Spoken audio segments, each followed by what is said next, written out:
Scary खबर शुरू हो रहा है एक नया डरावनी सफर। एक सुदूर वनांचल का गांव। इस गांव की अनेक कहानी, खासकर डरावनी कहानियां। इस गांव की एक कच्ची पगडंडी की एक मोड़। इस रास्ते से शाम होते होते कोई भी गांव वाला आता जाता नहीं है। जब शाम रात हो जाती है, लोगों को इस मोड़ पर एक काला साया नजर आता है। मनोज भी इसी गाँव का रहने वाला है।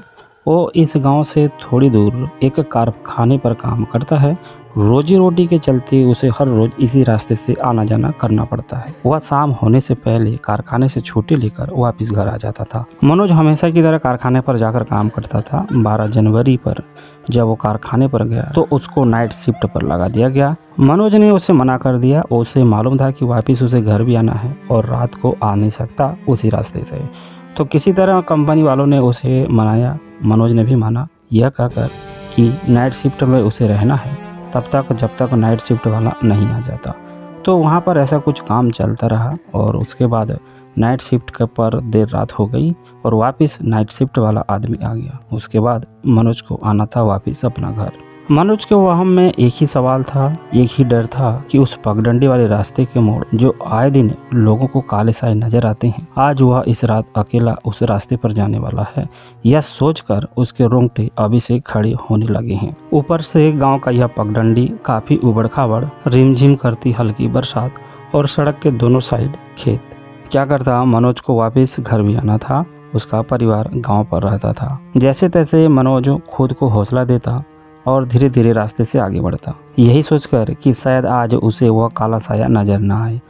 मनोज अब तक उस काले साया को नहीं देखा था, सिर्फ गांव वालों की जुबानी से यह बातें सुनी थी। मनोज जैसे जैसे उस रास्ते से आगे बढ़ता, उसकी वहम, उसके दिलो दिमाग पर उस काले साया की बात उसके मन में और भी गहराता चला जाता।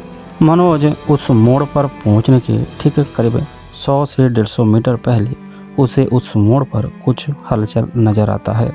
मनोज उस वाली बात को पहले से लेकर काफ़ी डरा हुआ है और अभी उसे कुछ अजीब हरकतें और भी उसकी शरीर कांपा रही है। मनोज ने अपनी गाड़ी रोकी। उसे नजर आया कि उस पगडंडी के किनारे कोई एक काला साया खड़ा हुआ ऐसा नजर आया। मनोज को ज़्यादा कुछ नहीं नजर आया, उसे सिर्फ उसके कपड़े, लहराते बाल ही नजर आ रहे थे। मनोज को गांव वाले द्वारा बताए गए पहले की सारी बातें उसे याद आने लगा। वह डर के मारे उसके पूरे शरीर कंपाने लगी, रोंगटे खड़े होने लगे। रात के तकरीबन 11 से 11:30 हो रहे थे। आवाज़ दें तो किसको दें, मदद किसको बुलाएं और कैसे बुलाएं। फिर भी मनोज ने हौसला बनाकर धीरे धीरे आगे बढ़ता चला गया। मनोज जैसे ही उस भूतिया मोड़ के निकट पहुंचा, सामने से काले साया रास्ते पर आकर उसके ठीक सामने खड़ा हो गया। उस वक्त मनोज काफ़ी डर गया, घबराने लगा और चिल्लाना शुरू कर दिया।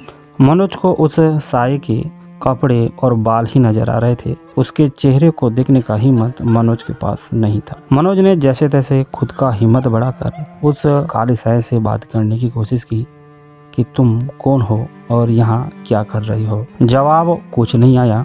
ऊपर से एक बच्चे रोने की आवाज़ आने लगी और सामने खड़ी पेड़ हिलने लगा। पत्तों के सरसराहट की आवाज़ें तेज हो गई।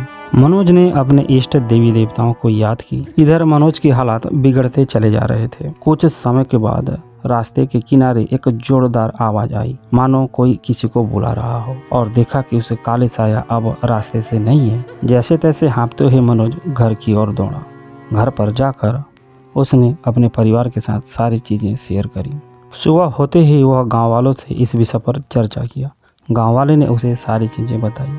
आज से कुछ साल पहले इस गांव को एक फेरी वाला आया था और अचानक इस मोड़ पर आते आते उसकी मृत्यु हो गई।